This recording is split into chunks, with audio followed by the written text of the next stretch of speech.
Les chats sont présents sur les bateaux depuis l'Égypte antique. Ce sont d'ailleurs les Égyptiens qui sont les premiers à les embarquer à bord de leurs navires. Ils ont une double utilité. La première est de chasser les rongeurs qui s'attaquent aux provisions et au bois des bateaux et qui amènent des maladies comme la leptospirose, la salmonelle, etc. La deuxième est le réconfort qu'ils apportent aux marins. Ce sont de véritables mascottes. Leur présence était tellement importante qu'au XVe siècle, les assureurs génois pouvaient refuser d'assurer un navire si celui-ci ne possédait pas de chat à son bord. En 1933, le tribunal du commerce du Havre condamne un capitaine à payer les réparations de son navire dues aux dégâts causés par des rats, car il n'y avait pas de chat à bord. Au XVIIe siècle, Charles Colbert de Théron déclarait « Ce navire est en état de naviguer, il y a 2 chats à bord. » Seuls les chats noirs sont exclus. Je vous invite à regarder ma vidéo sur les superstitions si ce n'est pas déjà fait, je vous la laisse en barre d'infos. Bonjour et bienvenue pour ce nouvel épisode de Voyage dans le temps. Aujourd'hui, je vous parle des chats sur les navires, et plus précisément des chats sur les navires de guerre durant la Seconde Guerre mondiale. J'espère que ce sujet vous intéressera autant qu'il m'a intéressé durant mes recherches. Selon certaines croyances, les chats auraient 9 vies. S'il y a bien un chat qui pourrait me faire adhérer à cette théorie, c'est Sam. Sam, ou Oscar, un petit chat noir et blanc, est l'animal de compagnie des marins sur le cuirassé Bismarck. Le navire est fabriqué à Hambourg et mis en service en 1940. Il avait pour mission de couler les convois de ravitaillement alliés en provenance d'Amérique du Nord. La Royal Navy a alors pour ordre de couler l'ogre nazi. Le 26 mai 1941, des bombardiers torpilleurs anglais l'attaquent.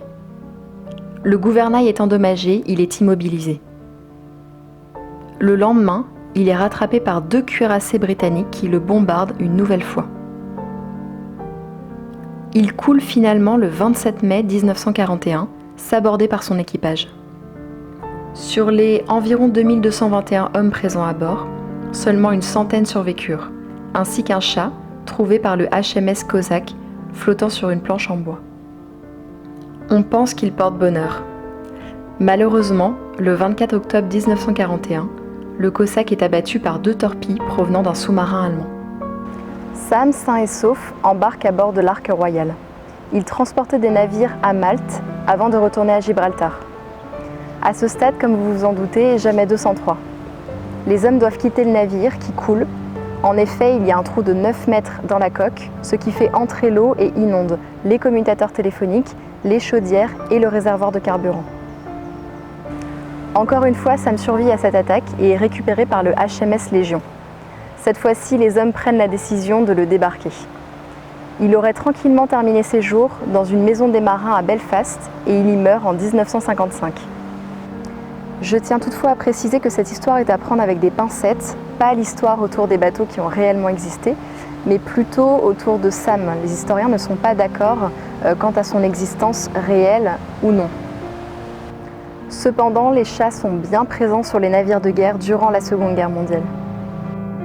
Un autre exemple, dont on est sûr de la véracité cette fois-ci, est celui de Simon, un chat errant de Hong Kong. Un jour, un marin l'adopte et le fait monter à bord de l'Améthyste. Ce navire avait pour mission de protéger le personnel de l'ambassade britannique, ainsi que la population, contre d'éventuelles attaques des forces populaires chinoises. En 1949, alors qu'il navigue sur le Yangtze-Kiang, il est touché par un obus et s'échoue sur l'île Rose. Les pertes humaines et les dégâts matériels sont importants. Simon a survécu, et bien que blessé, il continue à chasser les rats et à apporter du réconfort aux membres de l'équipage restant.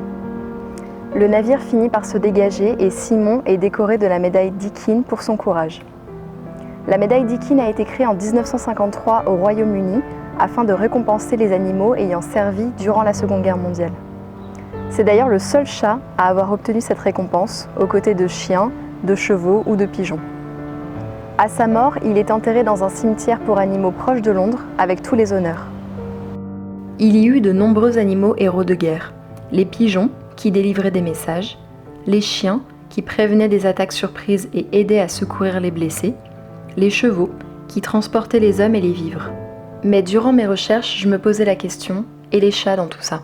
Ils étaient plus discrets, mais tout aussi utiles et appréciés. À la fin du XXe siècle, les chats sont interdits à bord des bateaux, principalement des bateaux militaires et commerciaux, pour leur propre sécurité, l'hygiène et le confort entre autres. Les problématiques modernes diffèrent de celles du passé. Cependant, certains navigateurs embarquent leurs compagnons à moustache dans leur périple, comme Navy, le chat de Francis Toland, qui l'accompagnera durant son tour du monde à la voile. Il existe beaucoup d'autres récits de chats faisant partie des équipages de la Seconde Guerre mondiale, comme Thomas à bord du HMS Shropshire, Sepan à bord de l'USS New Mexico, ou encore Blackie sur le HMS Prince of Wales. Je vous invite fortement à faire vos recherches si cela vous en dit. Je vous remercie d'avoir regardé cette vidéo, j'espère qu'elle vous a plu, et je vous dis à bientôt pour un prochain épisode.